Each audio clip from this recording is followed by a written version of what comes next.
In this lecture, we will follow the growth of America from 1790 to approximately 1825. Please understand that you must do outside reading on your course to pass the Regents. These lectures represent a cursory look at American history during this period. Also, to answer the questions at the end of the lecture, it is advisable you listen to it twice. As we mentioned, George Washington set the precedent when he took office, establishing customs like the cabinet that would become part of the unwritten Constitution of the United States. The main issues of the day were the tariff, favored by the North to protect industries. The South opposed the tariff because they had limited manufacturing and were afraid that other countries would impose tariffs on their export crops like cotton. The Bill of Rights was added to the Constitution to allay the fears of anti-federalists, and the Judiciary Act set up a court system. Hamilton's financial plan included paying off the full debts of the country so the United States could establish good credit and get future loans. And using implied powers, he created the Bank of the United States.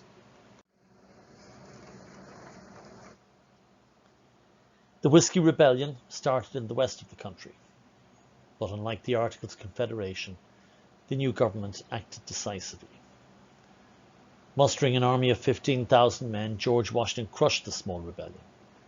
Jefferson described it as using an axe to kill a spider. The government was lenient on the rebels, however, and pardoned most of them. As in most countries, political parties evolved. The Federalists believed in strong central government and use of the elastic clause and implied power. They were loose constructions.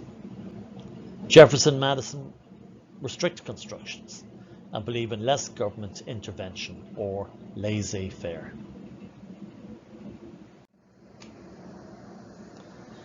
In foreign policy, George Washington knew the young government was too weak to challenge the bigger foreign powers. Treaties were signed with Spain and Great Britain, and the United States remained neutral in the French wars, even though France had helped America in the Revolutionary War. On leaving office after 8 years, Washington set the precedent for 2 terms. Washington made a farewell speech, which recommended what we call today isolationism, but is really neutrality.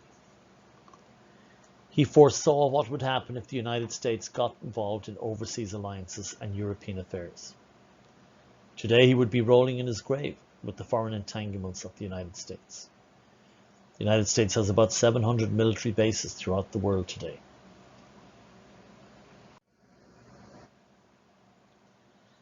The election of 1796 saw John Adams elected, and the beginning of partisan politics, where governments passed laws to benefit their own parties. The Federalists knew new immigrants from Europe would vote Republican.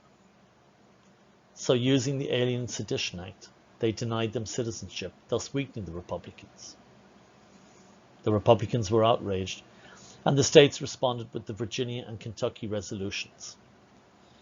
These resolutions are the blueprint for the states' rights argument, an argument over the use of power. The states argued that they created the national government and gave it only expressed or enumerated powers. They specifically spelled out who got what powers. The states could then decide if the government overstepped its power and nullify laws they found unconstitutional.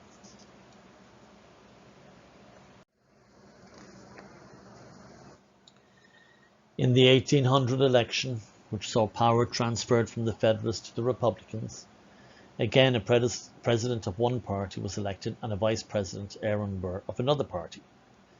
The 12th Amendment would introduce the system of a president-vice president ticket.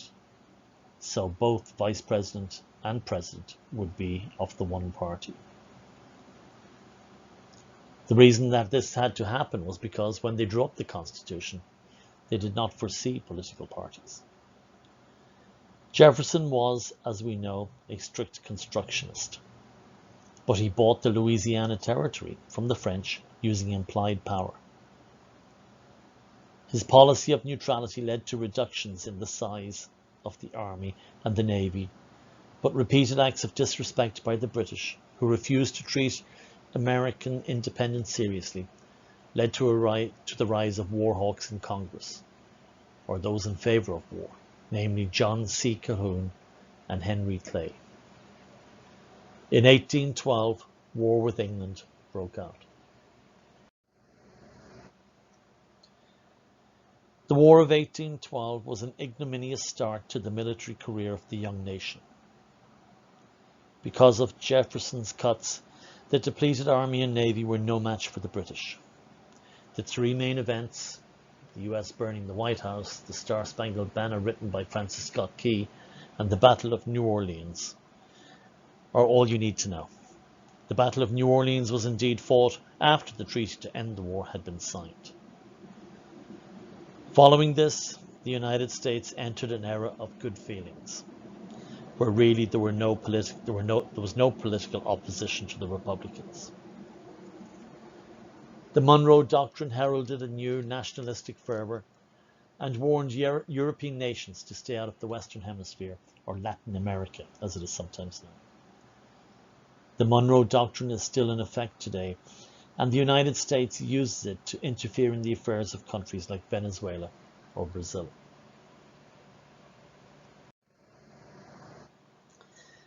We enter a period of history now where the United States paradoxically grew stronger as a nation, but developed sectional identities. Firstly, nationalism. Economically, Hamilton's financial plan and use of implied power to expand the government's control of the economy solidified the national government's control over the economy. Henry Clay developed a system of roads and canals that unified the country and increased business. In foreign affairs, the Monroe Doctrine instituted a nationalist policy in the White House, and culturally America developed its own language and cultural identity during this period, with stories about life on the frontier, with American heroes, such as The Last of the Mohicans. New spellings of words were developed in Webster's Dictionary.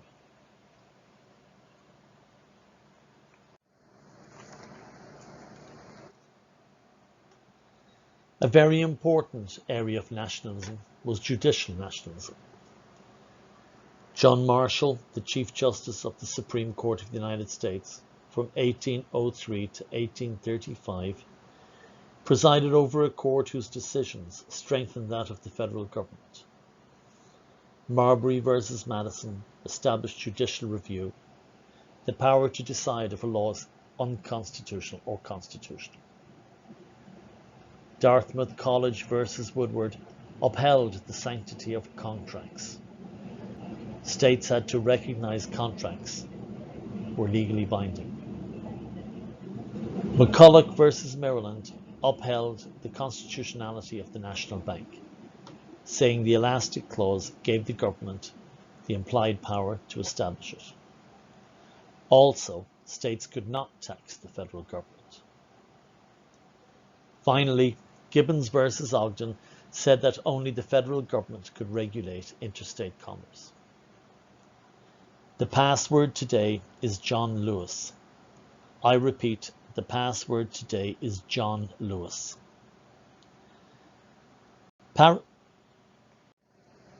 Paradoxically, the United States developed a sectional identity too. The North was manufacturing based and had little slavery. It favored a tariff to protect industry. The South had the plantation system that relied heavily on slavery and exports, and therefore opposed tariffs, for fear other countries would tax American goods. The West's interests were in free land and Indian affairs. The new states entering the Union would be either slave or free states. The free states, being more populous, had the advantage in the House, but with equal representation in the Senate, and free states numbering 10 and slave states numbering 10, all anti-slavery bills could be stopped. For bills to become laws, they must pass both houses of Congress.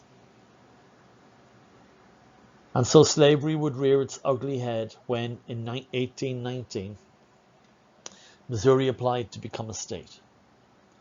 James Talmadge put forward an amendment that would prohibit slavery in new states. It was, of course, stopped by the Senate. Compromise was needed for Missouri to become a state, and the agreement was that Maine would come in as a free state, with Missouri coming in as a slave state. This retained the balance in the Senate of 12 free versus 12 slave states. But slavery would be prohibited from above the latitude of 36 degrees 30 minutes in the Louisiana Purchase. This preserved the Union for the moment. But with westward expansion, the question of slavery in the new states would be an issue throughout the first half of the 19th century. A slave revolt in 1822 and Nat Turner's revolt in 1831 put the South on notice that their way of life was under attack. Please do the questions and put the answers in the correct spot in your Google Classroom. If you need more time looking at the questions, please pause the video. Thank you.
This concludes our lecture for today. Thank you.